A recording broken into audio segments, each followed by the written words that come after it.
बाहर निकाला, उग्रसेन को मथुरा का राज्य दे दिया और स्वयं संदीपनी के यहाँ पढ़ने भेजा गया उनको। वसुदेव देवकी ने अपने दोनों बच्चों को, कन्हैया बलराम को, उज्जैन नगरी में एक बाबा थे गुरुजी संदीपनी, उनके यहाँ भेजा।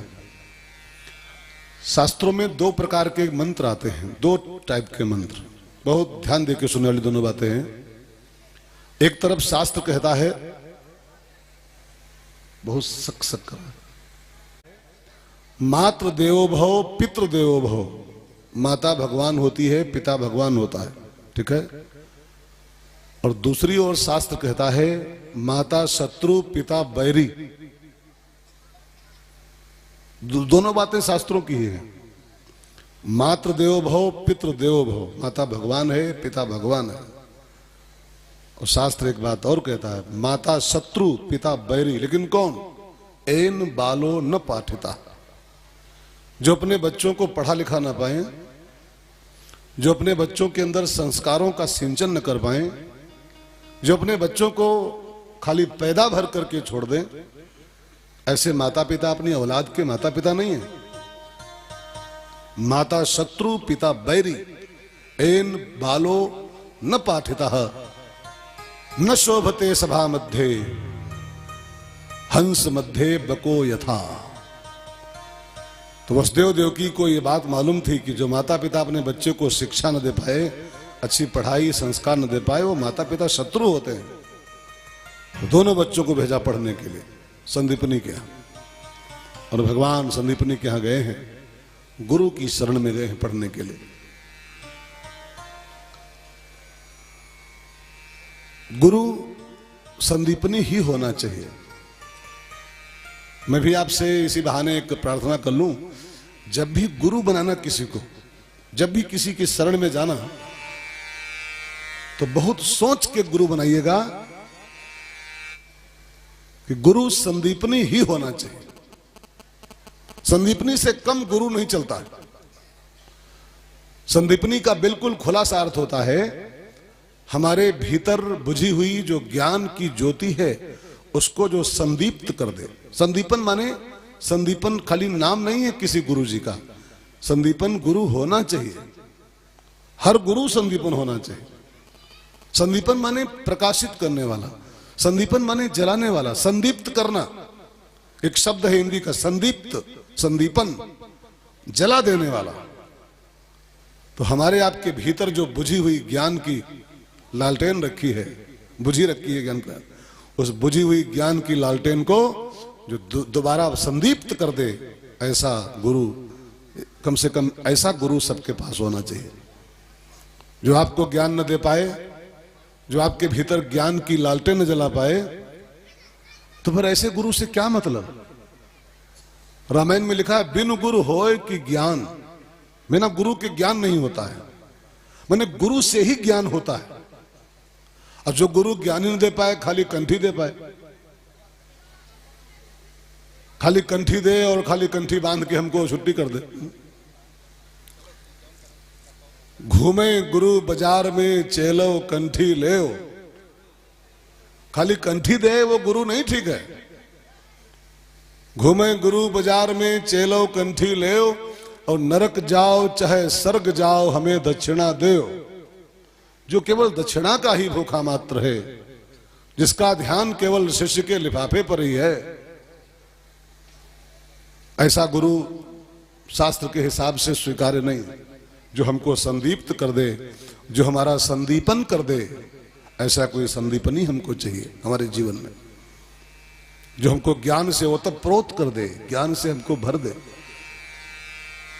मैंने कहीं पढ़ा था अभी, गुरु डॉक्टर होता है, गुरु वैद्य होता है, और वैद्य में तीन बातें होनी चाहिए। रामायण में एक चौपाई, सदगुरु वैद्य। सदगुरु बाबा नहीं होता, बाबा नहीं, सदगुरु वैद्य होता है।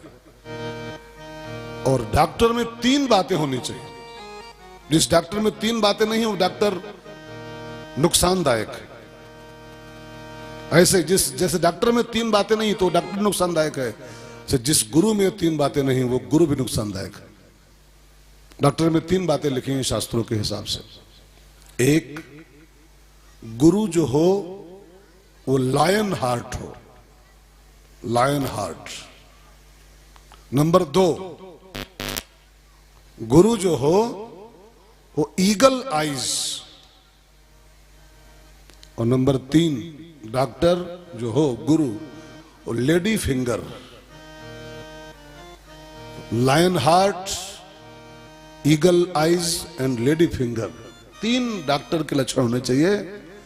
तो ये तीनों बातें गुरु में, क्योंकि गुरु ही वैद्य है, बाबा नहीं वैद्य।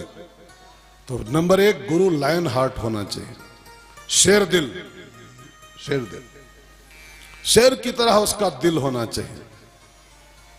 कमजोर दिल का आदमी गुरु नहीं हो सकता है। जैसे कमजोर दिल का आदमी डॉक्टर नहीं हो सकता है, ऐसे कमजोर दिल का आदमी गुरु भी नहीं हो सकता है। गुरु बड़ा अंदर से कठोर चाहिए, लायन हार्ट। डॉक्टर कोमल होगा तो वो नुकसानदायक होगा। लेकिन किसी की फोड़ा है और वो इलाज से नहीं ठीक हो रहा, उसको चीरना ही पड़ेगा, काटना ही पड़ेगा। अब डॉक्टर कमजोर दिल का हो, हाय बड़ी दर्द होगी, हाय इसके तो बड़ी दर्द होगी, और खाली चुप रहे होगा, तो वो डॉक्टर आपका हितकारी नहीं है। वो तो आप लाख चिल्लाओ, लाख तड़पो, लाख दहाड़ो, लेकिन जो लायन हार्ट बन करके आपके फोड़े को चीर डाले और चीर के उसकी सब मवाद बाहर करे और रुई ठूस के दवाई भर, आप लाख तड़पो, दया न करे आपके बजरा भी। तो गुरु का लक्षण पहला होना चाहिए, गुरु जरा लायन हार्ट होना चाहिए। ऑपरेशन करने में बिल्कुल हिचके ना, हिचकिचाए ना, चाहे जिसकी सर्जरी करा ले पट्ट से। गुरु ही दब्बू हुआ तो फिर वो फिर उस चेलों का हित। कौन कौन वो बातें लिखी हैं 3 सुंदरकांड में, सचिव वैद गुरु 3 जो प्रिय बोले भयहास। गुरु अगर खाली चुपड़बाज हुआ तो वो सर्जरी नहीं कर पाया ठीक से चले के अपने, वो गुरु हितकर नहीं। तो गुरु का लक्षण नंबर 1 लायन हार्ट। लक्षण नंबर 2 ईगल आइज। ईगल माने होता है गिद्ध, गिद्ध, आइज माने आंखें। गुरु की आंखें बिल्कुल गिद्ध जैसी होनी चाहिए। गिद्ध की दृष्टि कैसी होती मालूम? वो संपाति बोला है बंदरों से, मैं देखूं तुम नाही गीध ही दृष्टि अपार। गिद्ध की दृष्टि बड़ी बारीक होती है, बहुत दूर की, बहुत बारीकी से वो जांच कर लेता है। प्रत्येक गुरु ईगल आइज होना चाहिए, गिद्ध दृष्टि उसकी होनी चाहिए। शिष्य के अंदर तक की बातों को जान ले, जो शिष्य के अंदर कौन कौन से विकार पड़े हुए हैं, कौन कौन सी कमजोरियां पड़ी हुई हैं, उन तक को पकड़ ले, जो अंदर से अंदर तक की कमजोरियों को, उसका नाम गुरु होता है, ईगल आइज। और गुरु का लक्षण नंबर 3 होना चाहिए लेडीज फिंगर। औरतों की तरह उसकी उंगली होनी चाहिए, भिंडी नहीं, भिंडी नहीं। लेडीज फिंगर का नाम भिंडी भी है, वो उसको छोड़ दो, औरतों की तरह उसकी उंगली हो, लेडीज फिंगर। औरतों की अंगुली मुलायम होती है, कोमल होती है। गुरु लायन हार्ट तो हो, कठोर दिल का तो हो, लेकिन लेडीज फिंगर जैसा मुलायम भी हो, कोमल भी हो। खाली कठोर ही कठोर गुरु हो परशुराम की तरह तो उसके कोई नजदीक नहीं आएगा।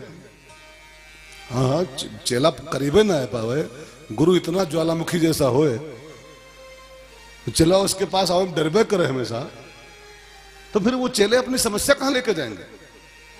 लायन हार्ट किसी मामले